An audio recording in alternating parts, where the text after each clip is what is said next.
కుట్ర చేస్తా ఉన్నారు. కేసీఆర్ గారు దేవుడు, కేసీఆర్ గారు దేవుడు. కానీ కేసీఆర్ గారి చుట్టుకొని దయ్యాలు ఉన్నాయి. వాళ్ళ వల్ల చాలా నష్టం జరుగుతున్నది. పార్టీలో ఉండేటటువంటి నాకు, నేను కేసీఆర్ గారి కూతుర్ని, అంతరంగికంగా నేను రాసినటువంటి లేఖనే బయటికి వచ్చిందంటే మరి ఇతర సామాన్యుల సంగతి, ఇతరుల పరిస్థితి ఏంటి పార్టీలో అనేది ఇవాళ చర్చ జరగాల్సినటువంటి అవసరం ఉన్నది. దానికోసమే ఇవాళ నేను మీతో మాట్లాడుతూ ఉన్నాను. రెగ్యులర్గా నేను ఇచ్చిన ఫీడ్బ్యాక్ అందులో స్పెషల్ ఏం లేదు. ఏ మీటింగ్ అయినా ఏదైనా కూడా నేను సార్కి ఇస్తానే ఉంటాను. కానీ ఈసారి ప్రత్యేకించి బయటికి రావడం అన్నది నేను ఇప్పుడు ప్రస్తుతం మాకు తెలంగాణకు పట్టిన దయ్యం మాత్రం రేవంత్ రెడ్డి. ఆ రేవంత్ రెడ్డి అనే దయ్యాన్ని ఎట్లా వదిలించాలా అనేది మా తాపత్రయం. ఇంకేమన్నా తొందరపడ అంత యాంగ్జైటీ ఎందుకు, అంత టెన్షన్ ఎందుకు, అంత హడావుడి ఎందుకు? నేను చెప్పేది ఏమంటే తెలంగాణకు పట్టిన శని కాంగ్రెస్, తెలంగాణకు పట్టిన దయ్యం రేవంత్ రెడ్డి.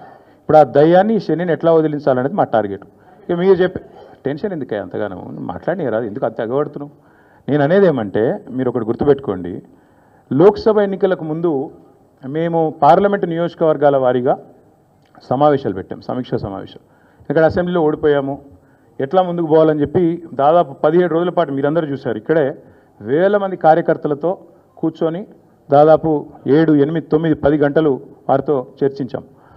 ఆ ప్రాసెస్లో చాలామంది డైరెక్ట్గా మైకులో మాట్లాడిన వాళ్ళు ఉన్నారు, కొంతమంది చిట్టీల మీద రాసిచ్చిన వాళ్ళు ఉన్నారు, కొంతమంది కేసీఆర్ గారికి ఉత్తరం అందించండి అని చెప్పి ఉత్తరాలు ఇచ్చిన వాళ్ళు ఉన్నారు. కాబట్టి మా పార్టీలో we encourage open culture, democracy కాబట్టి, డెమోక్రాటిక్ పార్టీ కాబట్టి, ప్రజాస్వామిక స్ఫూర్తి ఉన్న పార్టీ కాబట్టి మా పార్టీ అధ్యక్షుల వారికి ఎవరైనా సూచనలు చేయాలనుకుంటే ఉత్తరాలు రాయొచ్చు. అదేదో చాలా గొప్ప విషయం అన్నట్టు మీరందరూ అంత బాధపడిపోవాల్సిన అవసరం ఏం లేదు. నేను అనేది ఏమంటే మా పార్టీలో డెమోక్రసీ ఉంది కాబట్టి మా పార్టీ అధ్యక్షుల వారికి, మా పార్టీ నాయకులు ఎవరైనా సరే అప్పుడప్పుడు సూచనలు, సలహాల రూపంలో లిఖితపూర్వకంగా ఇవ్వచ్చు, ఓరల్గా ఇవ్వచ్చు, రకరకాలుగా ఇవ్వచ్చు. అట్లాగే నేను ఒక మాట మాత్రం చెప్తాను, మనం ఎవరైనా సరే పార్టీలో ఏ హోదాలో ఉన్నా కొన్ని విషయాలు అంతర్గతంగా మాట్లాడాల్సిన విషయాలు అంతర్గతంగా మాట్లాడితేనే బాగుంటుంది. పార్టీ ఫోరమ్స్ ఉన్నాయి, అధ్యక్షుల వారితో కలిసే అవకాశం ఉంది, లేదా ఆఫీస్ బేరర్స్ ఉన్నారు, కలిసి చెప్పుకునే అవకాశం ఉంది. కాబట్టి అంతర్గతంగానే కొన్ని విషయాలు మాట్లాడితే బాగుంటుంది. అది అందరికీ వర్తిస్తుంది, వీళ్ళకి వాళ్ళకని కాదు, అందరికీ వర్తిస్తుంది. తప్పకుండా ఎవరమైనా ఒకటే, ఈ పార్టీలో అందరం కార్యకర్తలమే, అందరికీ కూడా ఇదే సూత్రం వర్తిస్తుంది. కాబట్టి మీరు కూడా దయచేసి ఇంత ఇంపార్టెంట్ ఇష్యూ మాట్లాడితే దీని మళ్ళీ మీరు, నాకు తెలుసు మీ సంగతి, you are intelligent, unfortunately I'm also intelligent. కాబట్టి నేనేమంటానంటే మీరు ఏం పెడతారో, మీరు ఏం హెడ్డింగ్ పెడతారో తెల్లారు నాకు తెలుసు, మీ బాధలు కూడా నాకు తెలుసు, మీ మేనేజ్మెంట్లోకి ఉండే అవస్థలు నాకు తెలుసు, రేవంత్ రెడ్డి గారి ఒత్తిళ్లు తెలుసు.